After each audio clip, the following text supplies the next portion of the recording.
Alors, je me trouve aujourd'hui en compagnie d'une paire exceptionnelle de frères et sœurs, Will et Marie-Laurence Archambault, des joueurs de basket qu'on va apprendre à découvrir aujourd'hui. Bonjour. Bonjour. Bonjour. Bonjour, vous allez bien? Très bien, toi? Oui. Alors, tout d'abord, juste petit retour en arrière pour savoir d'où vous venez. On parle aujourd'hui de basketball. Chacun individuellement, comment vous avez commencé le basketball? Ben moi, comment j'ai commencé le basket? J'ai commencé à l'âge de 13 ans. Puis c'est mon ami qui m'a dit « Hey, t'es grand, toi. On a besoin d'un grand dans notre équipe. » J'ai fait « Une équipe de quoi? » De basket. J'ai fait « Ah, OK, basket, pourquoi pas? » Fait que j'étais allé à un try-out, j'ai fait de l'équipe, puis c'est même que ça a commencé. OK. Ouais. Donc, 13 ans. 13 ans. Parfait. Marie-Laurence? Moi, j'avais 10 ans, puis on m'avait juste dit que je ne pouvais plus faire de gymnastique parce que j'étais trop grande. Puis là, mes parents ont dit, ben là, il faut que tu fasses un sport, fait que tu vas aller aux pratiques avec Will. Fait qu'il fallait que je fasse du basket. J'ai eu la chance de voyager vraiment beaucoup. J'ai fait le tour du monde, on pourrait dire, puis j'ai rencontré du monde incroyable au Québec, partout aux États-Unis, en Europe, en Asie. Puis les deux, on est allés au CEPEC. C'est un programme qui était comme les élites du Québec. Puis vous avez toujours, jusqu'à maintenant, concilié études et basketball. C'était très important pour vous de garder le côté études très présent. Mais pour moi, pas vraiment. C'était plus, faut que j'aie des bonnes notes pour rester à jouer au basket. Fait que c'est comme le basket qui m'a gardé sur la bonne voie des études. C'est plus rendu à l'université puis au cégep que je devais faire des choix de carrière que là, je me suis vraiment comme, OK, là, il faut que je focus sur mes études. Mais je te dirais la raison pourquoi les études, c'était quelque chose de vraiment important pour nous.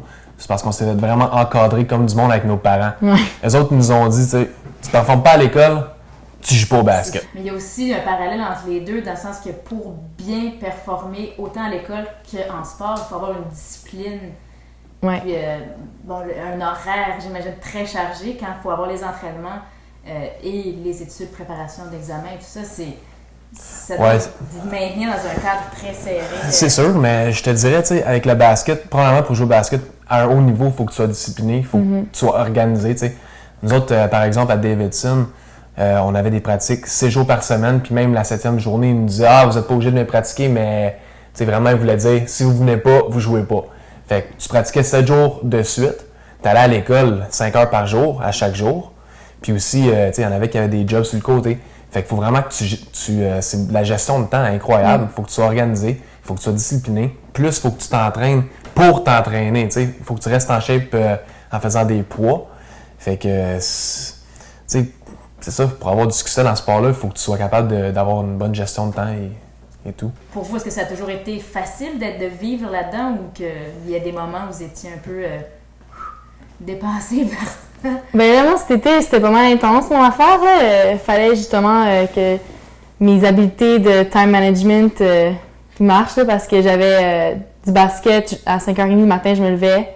J'avais mon entraînement. Après ça, j'allais à mon stage, j'en avais 2, jusqu'à comme 5h. Après ça, je retournais à l'école pour faire du basket encore. Après ça, j'allais pas me coucher, j'allais étudier parce que j'avais un cours aussi que je prenais. Fait que c'était vraiment difficile. J'étais contente d'avoir mes 3 semaines de vacances après, là, disons. Tu sais, si t'es pas capable de toffer là-dedans, c'est sûr et certain que tu vas pas avoir de succès, là. Surtout aller aux États-Unis. Tu le vois au Québec, il y a beaucoup de joueurs qui sont recrutés par des équipes américaines. Ou au pire, dans le temps, c'était comme ça. Puis il y a beaucoup de joueurs, il y en avait du talent, ils étaient vraiment bons, ils sont encore bons, mais ils n'ont juste pas été capables de s'adapter à ce niveau-là. Ou à la façon que les coachs les coachaient, ou la pression qu'il y avait de gagner et de performer à un niveau haut de même, alors qu'ils sont retournés au Québec. Ils n'ont pas été capables de performer, de jouer dans ce milieu-là. Moi, j'étais chanceuse quand même parce que je voyais mon frère le faire avant moi pendant 2 ans. Fait que je savais à quoi m'attendre. Puis je voulais tellement le faire, c'était comme mon but. Fait que je savais que je m'en foutais, ça allait être super difficile, j'allais le faire. Puis j'ai vu que lui, il l'a fait, 4 ans, il n'a pas lâché. Fait que moi, dans les moments difficiles aux États-Unis, je m'étais dit, mon frère, il l'a fait, c'est sûr et certain que moi, je vais le faire. Puis l'affaire qui était bon pour elle, c'est qu'elle avait une référence au pire. Quand elle se sentait mal ou quand elle avait un problème, j'étais tout le temps là pour répondre au téléphone, pour l'aider. T'sais. Moi aussi, j'ai eu des problèmes, j'ai eu de la misère. Puis moi, j'avais mes parents pour m'aider puis me soutenir.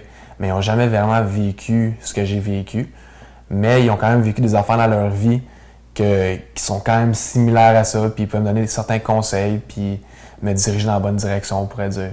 Fait que là, moi, j'ai pris ça, j'ai été capable de finir ma carrière. Puis elle, quand elle avait des problèmes, elle venait me poser des questions. Puis Je te textais. c'est ça, elle me textait.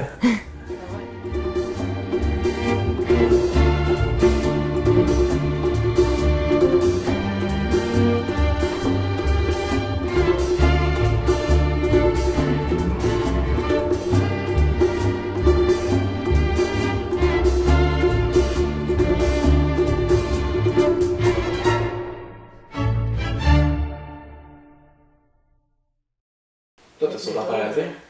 Il me semble que t'en avais plein de choses, là. T'étais stressé, mais c'est parce que t'avais vraiment beaucoup à dire, je sais pas. Non, j'ai pas beaucoup de choses à dire. Ah, ok, non, je pensais que c'est ça que tu m'avais dit. Juste que j'étais meilleure que lui quand j'avais 12 ans. Ah ouais, c'est c'est ça. vrai. Parce que là, Moi, j'ai eu mon 100